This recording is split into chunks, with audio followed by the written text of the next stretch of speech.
Everybody, welcome into episode 175 of the Leaning Into Leadership podcast. Man, I'm super stoked to share today's conversation with you. I really feel an important draw back to the root of this podcast.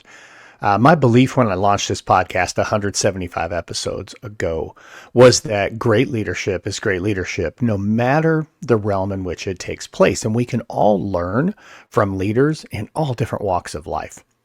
But I think I've gotten away from our core, which is educational leadership. I mean, that's truly what lights my fire. And today I am welcoming an absolute rising star in educational leadership onto the show. Bentli Lewis is my guest, and Bentli is the principal of Oakbrook Middle School in Ladson, South Carolina. Now, I will tell you, Bentli is in her third year as the principal at Oakbrook, and what has taken place at Oakbrook, the transformation of the school culture and climate and of the academic performance. What is happening with teaching and learning at Oakbrook Middle School is absolutely fantastic. Bentli and I sat down and had a conversation about how she has approached it as the leader, how she has really taken a strong stance about, look, these are my expectations and this is where we're going to go, but I'm going to do everything I can to lift every single one of you up and help you get to that expectation.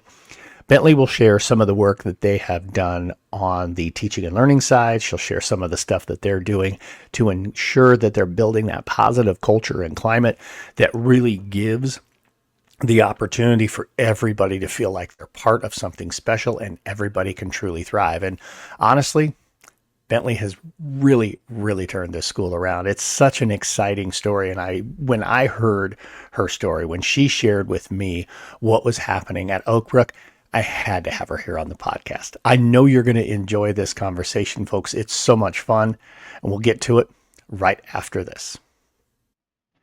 Hey, Leaning Into Leadership listeners, it's Darren here, and I've got something really exciting to share with you. I've been working on something that I know is going to be a game changer for so many of you out there, especially if you're an early career principal or a school leader who's just feeling overwhelmed, unsure of where to focus your time, and just needing a little bit of clarity. I've spent years coaching school leaders and speaking at conferences across the country. And one of the biggest challenges I hear all the time is this: how do I prioritize my leadership actions when I get constantly pulled in 100 different directions? Now, if that sounds like you, I've got some great news. I am launching a brand new digital course designed specifically to help early career school leaders take control of their time, focus on what truly matters, and lead with clarity and purpose. In this course, Take Control of Your Leadership, a Road to Awesome map for early career leaders, will give you the tools and strategies to overcome overwhelm and set you up for long-term success. And here's where it gets really exciting. We are officially in pre-launch mode. You'll have a chance to get early access. I'll be releasing more details over the next few weeks, but here's what you need to know right now. Get over to roadtoawesome.net and sign up for our mailing list. As a subscriber, you'll get exclusive early bird pricing, plus some extra bonuses that I'll be sharing really soon, and you don't want to miss that. In the meantime, keep tuning in to the Leaning Into Leadership podcast, because I'll continue to be sharing more tips, strategies, and course updates in the coming weeks. I can't wait to take this journey with you and to help you lean into your leadership in an even bigger way. Now, thank you for listening. Let's get to today's episode. I look forward to every episode here on the Leaning Into Leadership podcast. I really do. And when I tell you I'm excited about an episode, I'm very genuine about that. But oh my gosh, I am so excited about this episode. So joining me on the show today is Bentli Lewis, who is a middle school principal in South Carolina. And I will tell you that I've known Bentli for a couple of years. We connected at a Jostens Renaissance conference, and it has been so much fun to watch Bentli's career, the early part of her leadership career, and the success that she is having at her school is just so cool. And so I reached out recently and said, hey, Bentli, let's just jump on and talk about what's happening in your school. And so, folks, joining me today is somebody who's an absolute champion of kids, an absolute rock star leading her staff, focusing on teaching and learning, focusing on culture and climate. And I don't know that I can build it up any more than that. So I'm just going to stop talking and say, Bentli, welcome into the show. Hey, so awesome to be here. I feel super honored and privileged to be here because I listen to your podcast and you just have so many powerhouse guests and powerhouse speakers that are just doing so many things in the educational world that I don't even hold myself close to some of those people. So just thank you for having me. Thank you. I have to give a personal thank you to Darren for just believing in me, following my career, even being someone invested in that as a young building leader. Having a champion for myself means so much. So thank you for just taking the time to even think of me and have me on your podcast. Of course, of course. I appreciate that so much, and really, really value our friendship. As we're sitting here recording this, folks, just like full disclosure, I don't know exactly when I'm going to drop this episode, but Bentli and I will be together in Nashville in just like 10 days for the AMLE conference in Nashville. It's going to be absolutely fantastic. So look forward to catching up to you there. So let's do this, Bentli, before we go too far into our conversation. Maybe I don't know, rewind just a little bit and share with our listeners a little bit of your journey that has led you to where you are now. And then we'll just kind of jump off from there. Yeah. So I am not, a product of a family of educators. Sometimes I think that's common is my mom was a teacher, my dad was a teacher, and I don't come from a family of educators. I wasn't a kid who grew up, wanting to be a teacher, but I began teaching in 2012. And my journey to education, my story of that is really intertwined with my brother's story. My brother is older than me, but we're from a very small town in South Carolina, and his story deals with his own battles and obstacles with substance abuse that began when he was just in 7th grade. And when I got to high school, again, we're from a small town. My teachers, when they would get to my name on the roster, they would ask if you are so-and-so's sibling. I would say, yeah, I am. He's my brother. And the response was always something to the effect of, oh, I hope you're nothing like him. And it just made me wonder, if my brother had someone that really was taking the time to get to know him, getting to know what his life was as a high school or a middle school student, would the trajectory of his life have changed or been changed? Because he spent 9 years incarcerated. All of that kind of, like I said, started in his life in 7th grade. And so as I got to kind of figure out what is it that I want to do with my life, in high school, you just don't know. The world is your oyster. And I just began thinking, I think I want to be someone that maybe my brother needed in his life. And I saw the roles that teachers and coaches played in my life in high school. And so that's when I decided that I wanted to be a teacher. And so I became a high school English teacher. I started teaching high school English in 2012. I was a varsity tennis and softball coach as well. So I got to not only teach in the classroom, but impact students on the courts and on the fields. And as I spent time with students, my thinking, my educational philosophies changed. And I just thought, man, how can I empower other teachers, other people in education to view our role and just what an opportunity we have every day. And so that's when I started pursuing administration and school leadership. Before I became an assistant principal, I spent 1 year as a graduation specialist, which was really cool. Just getting to kind of work with students on graduation rates, working with students in our CTE programs. But I only did that for a year before I became an assistant principal at Somerville High School in Dorchester District 2, which was just an awesome opportunity for me. It's a very large high school, 3,300 kids. And I got to work under a very seasoned principal who really took mentorship and coaching his APs very, very seriously. I feel like I learned so much, and that was just, the biggest blessing that I did. 4 years as an assistant principal under him before I was afforded the opportunity to become a head principal at a middle school in our district. And so I have been the principal of Oakbrook Middle School for the last 2 years. We are just in year 3 right now. So I feel like I always tell people to cue Aladdin's theme song, like Whole New World, jumping from 8 years, 9 years in high school down to middle school, because it is a very, very different scene. But one thing I have been very fortunate is that I have just fallen in love with middle school, and I have fallen in love with this campus and the things that we've got going on here in just 2 short years. And so that's a little bit about how I became an educator, why I went into education, and how my journey has progressed over the last 12 years. Yeah, I love that so much. It's really interesting. A lot of people, myself included, will follow the path of getting to middle school and then jumping to high school. Like, hey, high school's the goal. Not many people will go in the opposite direction. And, I even jokingly say, my first 5 years, I was a middle school teacher. And sometimes I've said I served 5 years of hard time. But the truth is, I absolutely loved middle school, and it's amazing how middle school kids, and not that high school kids won't do this, but middle school kids still have a little bit of that teacher pleaser in them from elementary school. And boy, if they know that you care about them, if they know that you're, investing in them, man, they will just absolutely run through a brick wall for you. So. But before we go on and talk about some of the work that you've led, I want to maybe dig a little bit deeper into that. And by the way, something else I just learned about you. I did not know this.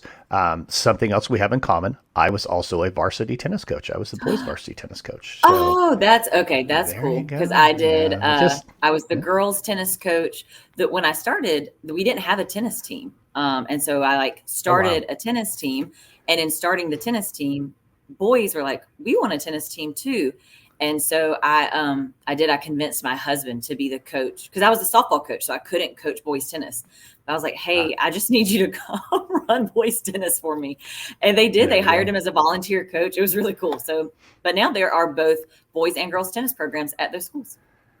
That is really cool. I love that. I really do. So, okay. So anyway, let's get back to the transition from life in high school, life as a high school English teacher, life as a high school assistant principal, huge high school, by the way, 3,300 kids. That's a big high school. Yeah. Tell me about, what was it like, just that first, I don't know, flashback to maybe the first week or so with your kids and your students as a middle school principal compared to that high school experience? So it's really funny because in our middle school, their lunch, because our school is so big, we're about 1,000 students. My grade levels can't fit into my cafeteria all at one time. So half go to lunch and then half go, we call it courtyard, but essentially recess. But that's my first time ever having recess or supervising recess. At high school, they just kind of go hang out in the cafeteria. And so there was a lot of running and screaming. But for me, running and screaming always meant one thing. It meant there was about to be an altercation. Exactly. So, yeah. First week, I am kind of blood pressure rising, slightly panicked every day at courtyard. And finally, a very veteran teacher, she's like, you look stressed out here. I was like, I'm just not used to the running and the screaming. And when I say screaming, they're not like, what? But they're kids. And that's what she said to me. She was like, you do know they're just playing. These are kids. I'm like, that makes sense. These sixth graders are only 11 years old. And I'm used to 17-year-olds walking around. They don't want to talk to you because they don't think you're cool. But that was very, very different. Was just, okay, we have kids who just play. They need to get energy out. They need to be loud when they're at courtyard. And that doesn't mean that something bad's about to happen. Right. Yeah. I was also not prepared for sixth graders. I coming from the high school, I could speak firmly. I could speak directly. And the first time I just very directly asked a sixth grader to go to class, they started crying. I was like, why are you crying? They're like, well, you're yelling at me. It's like, okay, please don't go home and tell your mom or dad that the principal yelled at you. I was just asking you to go to class. So I have really had to soften my approaches whenever I am down in my sixth grade hallways, because they are just glorified fifth graders. And so those just kind of even just learning how to approach children, how to approach kids is just very different in talking to a sixth grader than talking to a senior in high school. And so Yeah, that absolutely. was just in terms of just relationally, have had to learn a lot about toning it down. They think it's fun when we make fun of ourselves or do things that are kind of silly or dumb, and so that's been really fun to just get to have fun with kids. Yeah, that's maybe one of the best parts about middle school is, and I taught eighth grade, but I coached both seventh and eighth grade. Hmm. And, especially seventh graders, they're just getting to that point where they kind of understand your humor. And eighth graders really Uh-huh. do, right? But they're not too cool to not laugh at you, right? I mean, like Right, right. they'll engage with it. They'll have a lot of fun with it. That's one of the really great things about middle school. So let's talk a little bit more about Oakbrook Middle School. Hmm. When you took the reins of the school, it was in one place. It's Hmm. in a much different place today. So I know you sent me a text here a couple of weeks ago.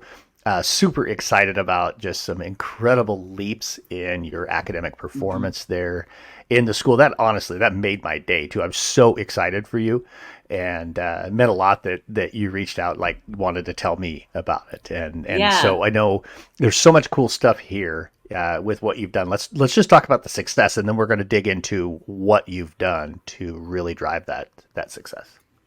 Yeah, so that was really exciting, to get so we just got our South Carolina State report card rating. And my first year as the principal here, I'll be honest, if you had asked me like, well, what goes into a middle school report card rating, I couldn't have told you. I was just trying to keep my head above water, figure out, okay, like how do you go from being an AP to a principal? I couldn't have told you any of that, but I quickly learned like it's important that I know what's going on in my school. I know our data and I know where we've been and where we need to be. And that kind of like clicked halfway through my first year. But so we just got to celebrate that we increased our state report card rating by 6 points.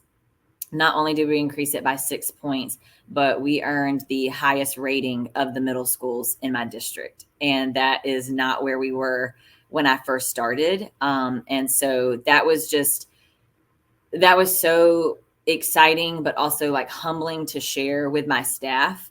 I got very emotional. I had teachers sitting at cafeteria tables crying. I had teachers cheering, because the one thing that I told them is like, guys, like I didn't earn that. Like that is the work that you all put in.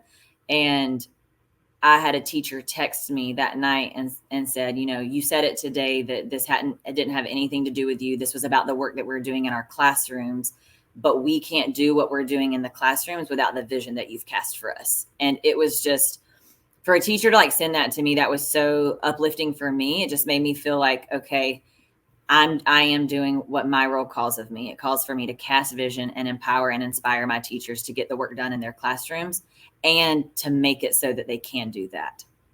And so that was really exciting. We wanted to also celebrate with our students. That was one thing that I was really challenged to think through after last year was do our kids even know why this mattered? Do our kids even know what our report card rating is, what our data says, why their outcomes mean so much?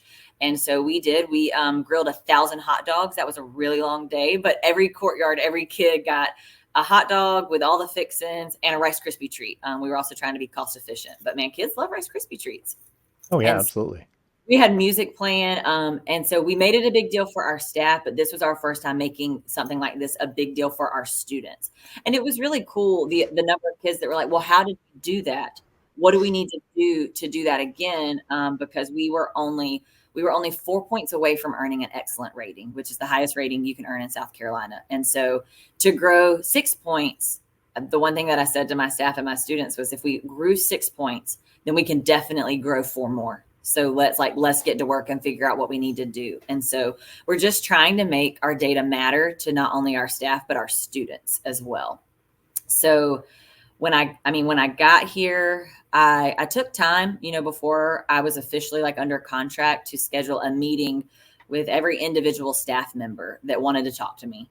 And I just asked them 3 questions. What are some things that are going well here? What are some things that you feel like need to improve or change? and what are you hoping to see from me as the building principal? And I took all of their responses and tried to like pinpoint just what are the three things that we need to focus on in my first year. And so the three things that I gathered from my staff was communication and visibility, consistency and student discipline, and communication, visibility, and consistency and student discipline. Those were the three things. And so we, exciting enough, in 2 years, we decreased our student discipline by 53%, which was like just huge. And that speaks a lot to the culture that we are setting here and the expectations that we set for our students, and that our students know those expectations and meet them. But we came up with, okay, what do y'all want in terms of communication? What is it that you need? And so we created an action plan for that. And then visibility, that is just one thing that we try to hit every day, is just being in our hallways, talking to our kids, talking to our teachers. We have tried to eliminate the amount of duty our teachers have to have so that they can get more time back in their day. So we've taken some of their middle of the day duty from them, and the administrative team is out with the kids. So we're present with them in a very just casual setting, not an authoritarian way. And we just try to be in our classrooms. We have a certain number of times we go into a classroom a week, and we keep it posted in my office. It's kind of like a competition between me and my team because we just all are very competitive. And so we're just really, really working hard to, one, meet what our teachers say are the needs, and then also kind of just change, the script and the perception of this school. We didn't have a lot of trust or confidence from the community. Year one was really, really hard with parents. Lots of, I would say, more conflicting and more contentious conversations anytime we needed to speak to a parent. And so that became part of our school renewal plan of, well, we're going to change that. And so we increased our parent survey results by 16% to, and the question that we focused on is that I am satisfied with my child's learning environment, and I am satisfied with communication with my child's school. And we increased that by 16%, and we increased our teacher retention by 84%, and we are fully staffed, which I know a lot of people cannot say. Yeah, no kidding. Yeah, that is probably like a really, that's probably overshared of kind of what's been going on in these last 2 years. Not at all. But it's just amazing. And I feel, like I said, I feel very, very privileged to be a part of it. And I'm just really proud of my staff. Well, I think Bentli, you hit like 6 or 7 different things, and I've got to decide in what order I want to try and chase all of this. But first and foremost, and I mean, for those who are regular listeners on the show, for those who have worked with me in any capacity over the last handful of years, you know that I am all about clarity. That if you can't be clear, nobody else can follow what you're trying to accomplish. And the most important thing for leaders, and I love that you said it, I didn't have to, I'm just going to repeat it, that you've got to cast the vision. And if you as the leader can't be clear about where you believe your school can be in a year, in 2 years, in 3 years, there's no way anybody else can get there. And, without asking you, and I think we've had this conversation, I can't remember, but I think there was a pretty decent amount of turnover in leadership prior to you being in that building. Yeah, that consistency with leadership. I love your 3 themes too. I was going to ask, hey, what were some themes? And bang, you just went right to it. So it's kind of like Bentli's hosting the show today, folks, which is okay. But hey, it's all right. When things are going well, they don't even know if you're there. And so I guess it's the same thing as a podcast host. If it's going well, they don't even know if I'm here. So, but you talked about visibility, communication, and consistency as 3 key themes that your staff was looking for. I would lobby that every staff member in every school probably would love to see those 3 things. Mm-hmm. And those who are having success probably have really, really good, first and foremost, a very clear vision. And then they're really consistent with what they expect, with how they hold people to those expectations, both kids and adults. Mm-hmm. That's something I want to get to here in a minute. I know you've done some things to hold adults to an expectation level, Mm-hmm. and we're going to get to that here in a second. Visibility is huge. You can't lead from your desk. You just can't do it. Sorry, leaders. If you think you can lead from your desk, unless it's a rolling desk and you're out in the hallway, I guess I'll give you that one. But that's it. And then the communication piece. I mean, every school I work with, that comes up. How can we be better at communication? What are some things we need to do to get better at communication? So here's where I want to go with this. One, I want to hear a little bit of what are some of the steps that you've taken with communication, both internally and externally.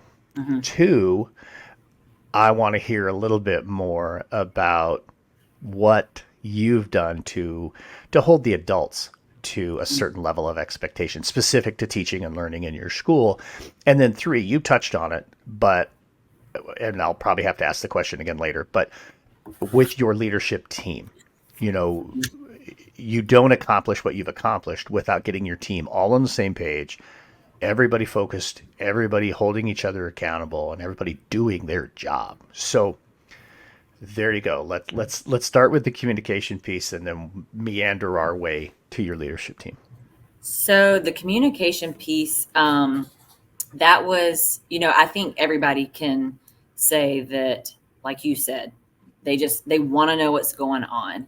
And I came up with this. It's just called the daily email. I have tried to think of a creative, like, how can I make it about Eagles? But we have just stuck with the daily email. I don't think it's going to change. And some people might be like, a daily email, what is that? And I just send it out so like at the end of today, I will send the daily email for Monday. And the daily email, all it covers is kind of in order of most important. It might be just an example of grades are due. They're not, but grades are due Tuesday at 2 p.m. Remember, you cannot have anything lower than this. Please add a comment for students that failed. Tiki's is coming Tuesday during courtyard, all 3 lunches. Friday is our Red Ribbon Week pep rally. Please see the email from Miss Lewis with the schedule. The subject line was this. It's kind of just your need to know in a nutshell, in order of most relevant, most important. After kind of the reminders is the list of staff who are going to be absent on that day. You might have some people who have to call out that morning, emergencies happen, but it's just like in a nutshell, if you are a grade level team captain, or if you're that person's neighbor, then you know, okay, Darren is going to be absent on Monday. I need to make sure I check and make sure his sub is good throughout the day. After the staff absences is just our student discipline. Any student who might be in BIR that day, that's what we call ISS, Behavior Improvement Room. Maybe they have admin lunch detention, or they might be suspended out of school, just so teachers know, like, okay, if I show up to first period, but I'm on the list to have to go to BIR, they know to send me to that room, and they know to make sure I have all of my assignments. And so it's really just a one-stop shop. And what I told my staff is, I see the little meme so many times, like, that meeting could have been an email. Well, here is your email that fits that meme. And all I'm asking you to do is read it. If you don't read it, that is up to you. But it is just a one-stop shop of the important things that are going on here. It's so funny. I have had a teacher be like, I'm so frustrated. I had no idea about X, Y, and Z. Did you read the daily email? Because it's been in there for the last 14 days. Yep. Oh. But so it's, again, if they choose to read it, that's great. If they don't read it, that's on them. But there's maybe been like once or twice that something has happened and I have forgotten to send it. And oh my gosh, my phone, where's the daily email? We didn't get the daily email. I'm sure. Where is it at? And so it's just kind of become muscle memory for me. It has become muscle memory for my staff. I was assigned a mentor my first year as principal, and they did not like, you don't have time to do that. That is not a good idea. So, well, we're going to try it and see if it meets the need of my staff. And so far it has. I've gotten, some new teachers this year that have transferred, like maybe from a different school in my district. And I asked them like, hey, is that helpful? And they're like, Yes. I mean, I'm sure that's a lot of work for you, Miss Lewis, but it really is easy. Like I can always like search daily email because that's just the subject line is daily email with the day's date. So it's easy for them to find. And that's just how we try to keep our staff every day up to date with what's going on. And kind of something similar with our parents. I do a parent newsletter every Sunday. We have a really awesome parent communication platform this year. It's called Parent Square. It's new for Oh us. yeah. I know sometimes, districts roll things out and you're like, okay, here we go, another platform. That's one, like I'm going to give it 10 stars because it has been awesome. And so everything that's kind of in our daily email is also in the parent newsletter. So we kind of mimic our parent newsletter. Parent newsletter is a little bit more fun, lots of pictures, reminders, things for the kids. But that has been great feedback from our parents is that we really know what's going on. They only get that every Sunday evening. So I don't do that every day for the parents, but parent newsletter is a little bit longer because I'm covering everything, but they can take time, scroll through their phone. So that's kind of how we've really focused on communication and just making sure that our teachers and our staff know what's going on. I know my biggest frustration as a teacher is if, man, I was planning to do my unit test and then all of a sudden the day before, hey, we're going to be on this modified schedule tomorrow. And so just really trying to be proactive and making sure that our teachers have the information as soon as I have it. That's one thing that I tell them is, guys, I'm not here to keep secrets from you. If I can share it with you, I'm going to share it with you as soon as it's in my hands and I get the green light. And if it's pertaining to our day-to-day operations, they know that they'll always get it. And so I just try to be clear, like you said. I try to be transparent and just make sure that we're being consistent, even with our communication.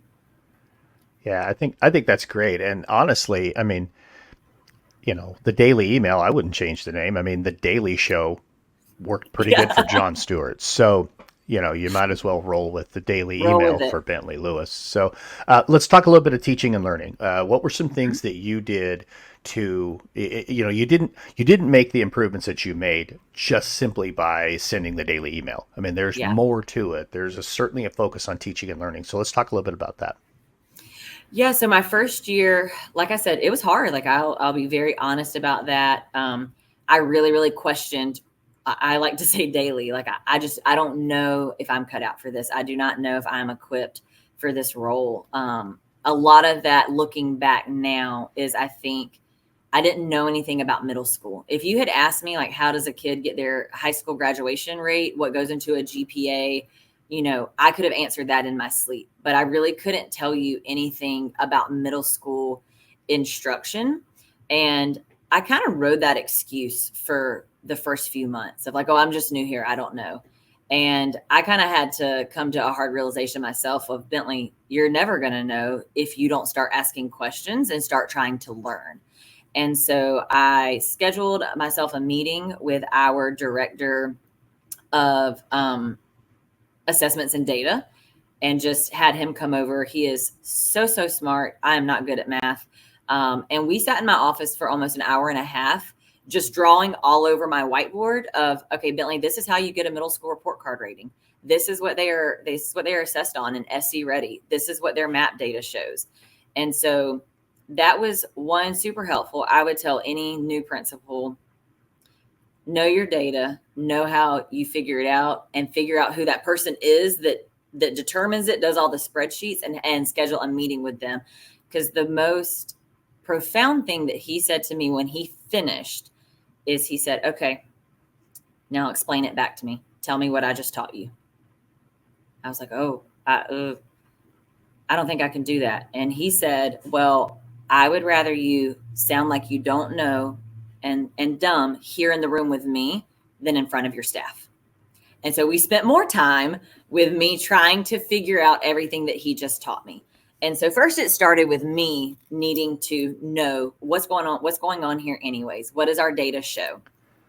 And then after that, I spent time with my admin team and with my evaluator, figuring out what it just simply looks like for a building principal to be an instructional leader.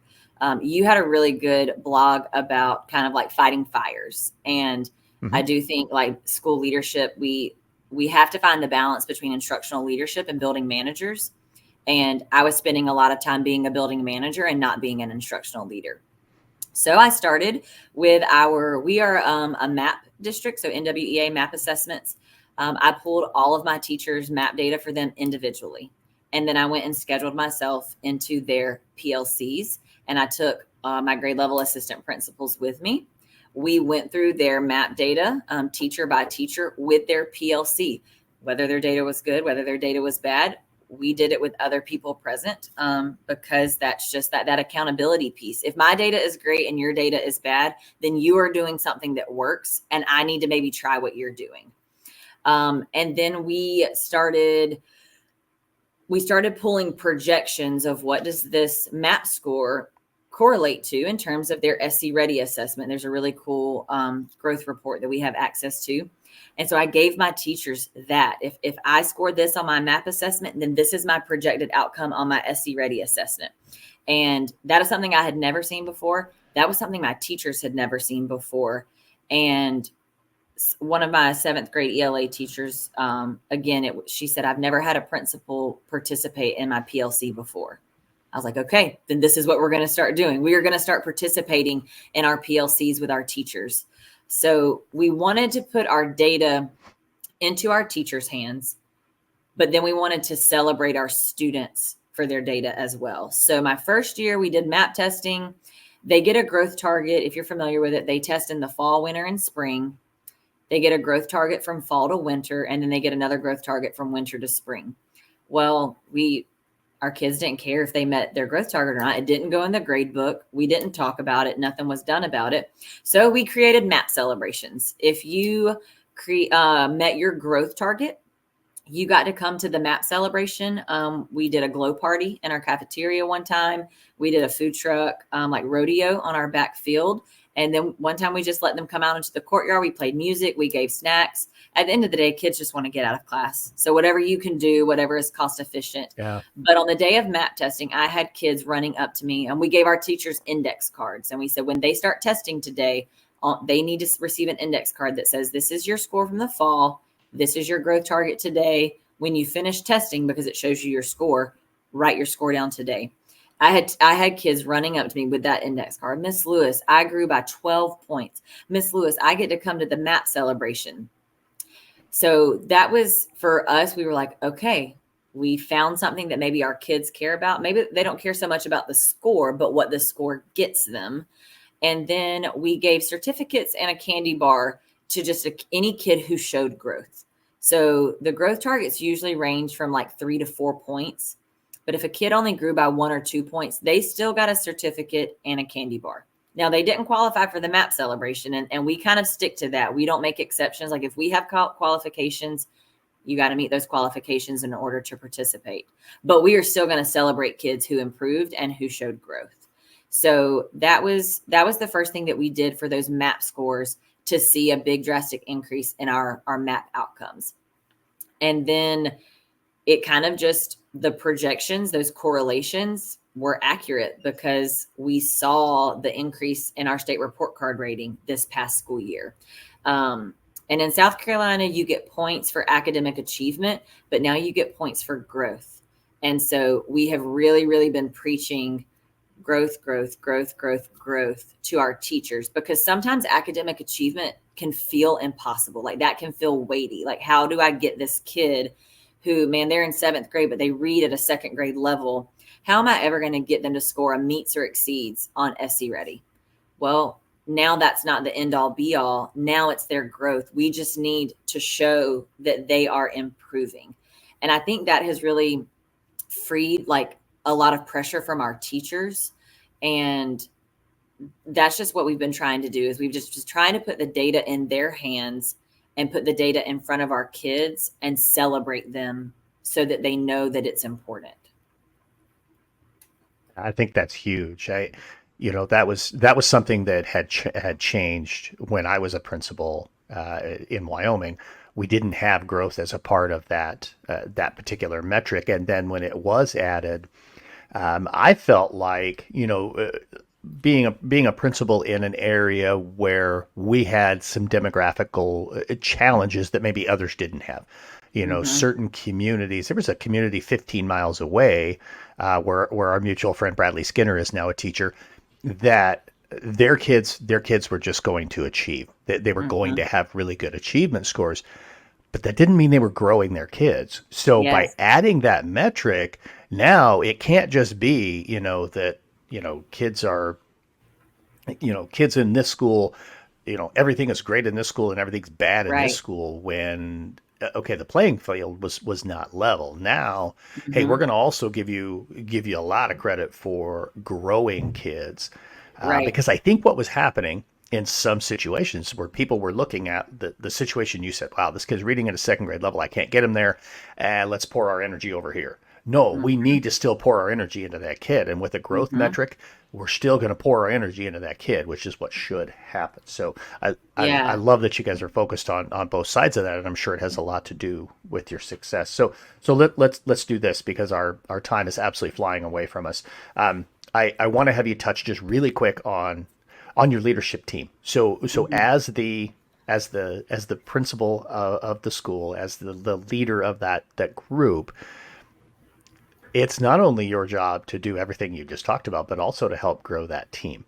Mm-hmm. I also want to get to your academic celebration that you're going to be doing this afternoon. I want to hear a little bit about that, but talk just a little bit about the team. What are some things you've done intentionally to make sure you're all on the same page and that you're all working towards that vision that you've created? So the biggest thing that I've done, and it might just sound simple, but my first year, that was tough. Like I'm not the AP anymore. Like I'm the building principal, and I need to lead this team. I just make my expectations clear when it comes to processing discipline, classroom observations, response to parents, response to teachers. It is very, very clear what my expectations are for my team. But on my end, man, I stick to those. So we do a Monday morning admin meeting every Monday. And the first thing, I have an IFP in my room. I put our student discipline inbox up there. So if there's discipline that has not been processed within 48 hours, which is my expectation of my staff or of my team, whoever's disciplined that is, I mean, they get a personal deadline. That those referrals better be processed by the end of today, and you need to email me when they're done. And I want them to email me because I want to be told that they did what I asked of them. I don't have to do that a lot with my team because they know my expectations. And I think something that goes a long way with those expectations is I fight really hard to have a positive working relationship with my administrative team. I try to have them over to my house, once a quarter, just so that we're not, just working colleagues, but man, we are in these trenches together. And so a lot of, I think, of why they work so hard, why they are all such rock stars, is because they believe in me as our building principal, and they know my expectations, and they don't want to disappoint me. It's kind of just like a kid. I used to say that the kids that always worked the hardest for me were the ones who had the best relationship with me because they didn't want to disappoint me. It's kind of just like with parents or, someone that you look up to. You always want to do your best because you just don't ever want to let that person down. And that's what I had. I've had the privilege of working with a first year admin on my team. Like that has been so rewarding to get to coach someone up. Yeah. And just one day he just said to me, he said, I just don't ever want to disappoint you.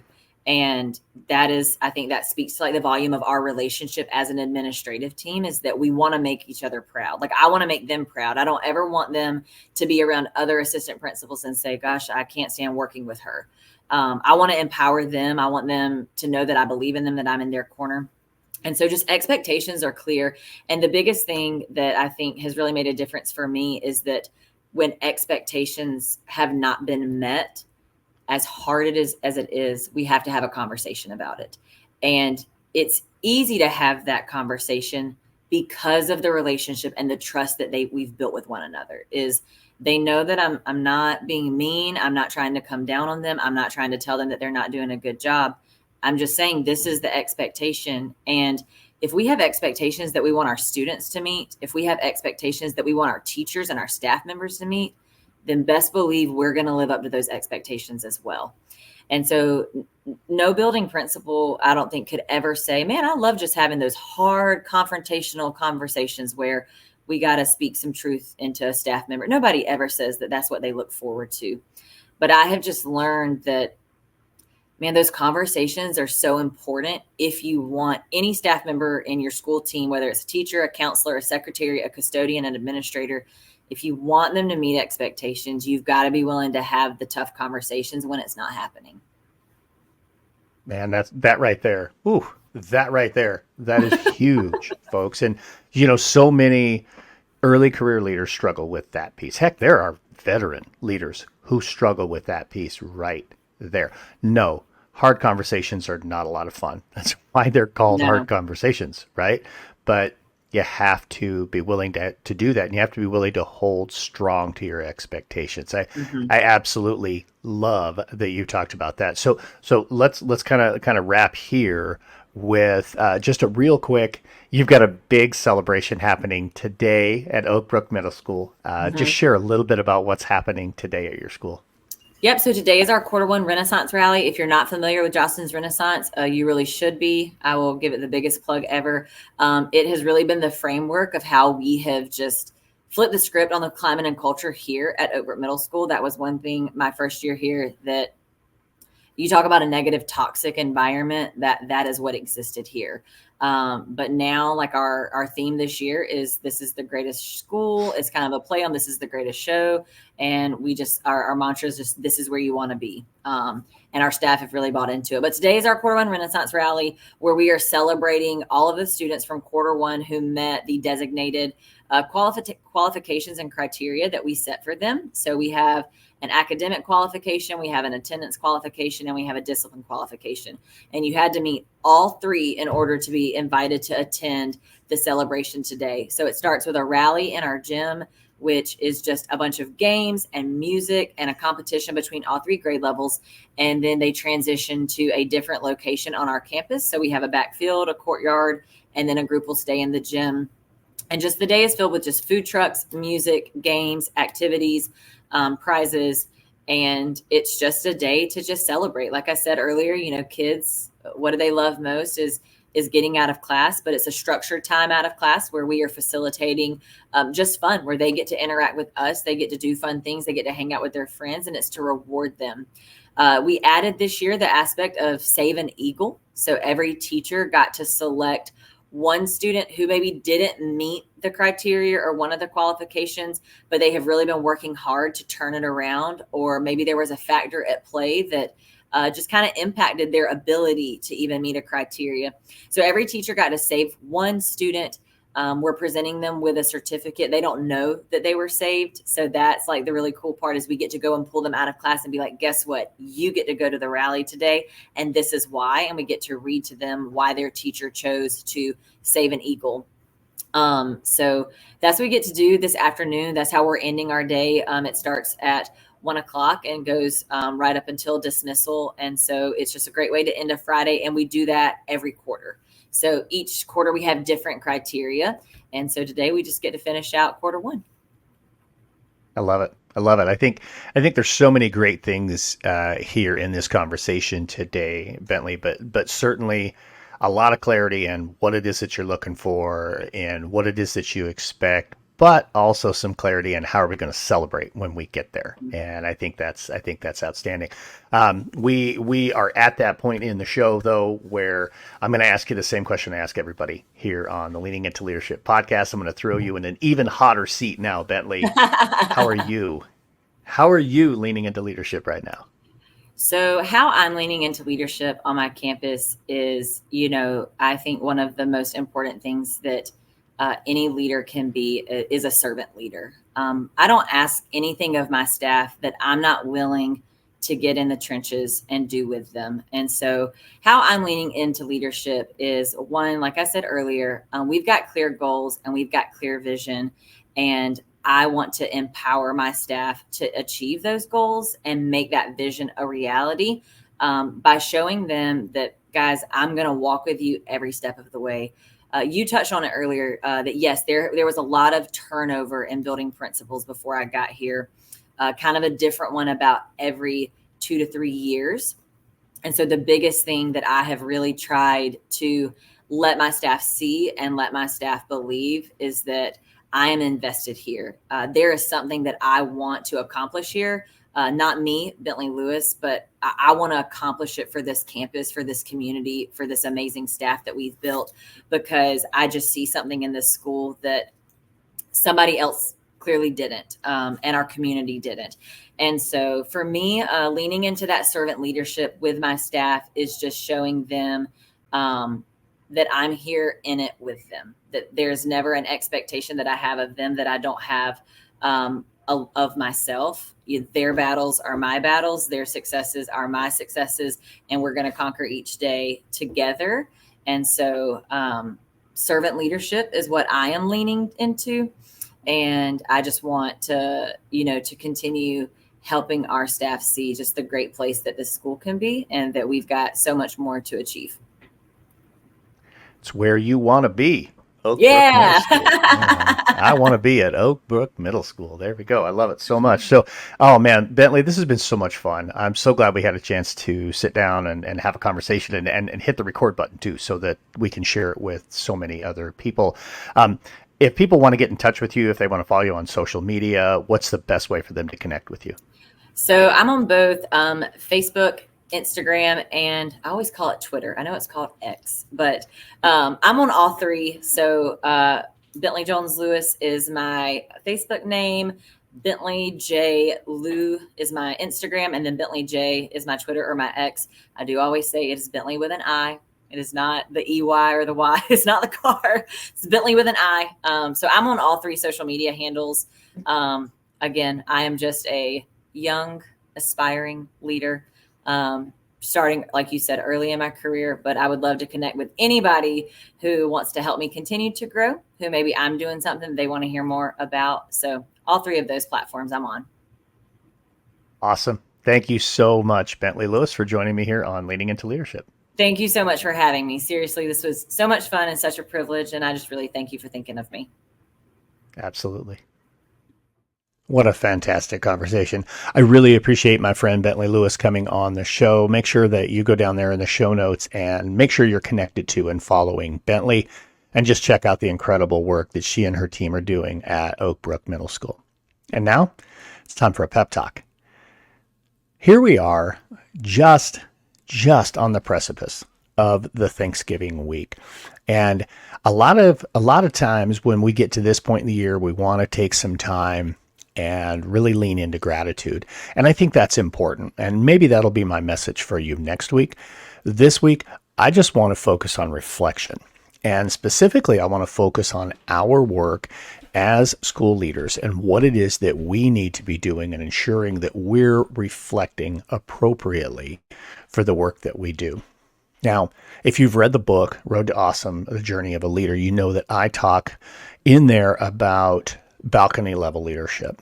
And that's what I really want to kind of challenge you to think about this week. That's what my pep talk's really all about, is I want to challenge you to get up on the balcony. This is, to me, this is a way to get out of the weeds, to not be so focused on everything happening in the moment, and to take that step back and remember what is our clear, compelling vision, and what is it that we truly value, and what is our purpose as a leader. Take that time to find a space where you can reflect, where you can think about the key elements, the things that are most important to you, and how intentional are you being about staying focused on that work, not just putting out fires and running from crisis to crisis. That time for reflection does two things. Number one, it helps you to stay focused on what really matters, those big high leverage leadership pieces.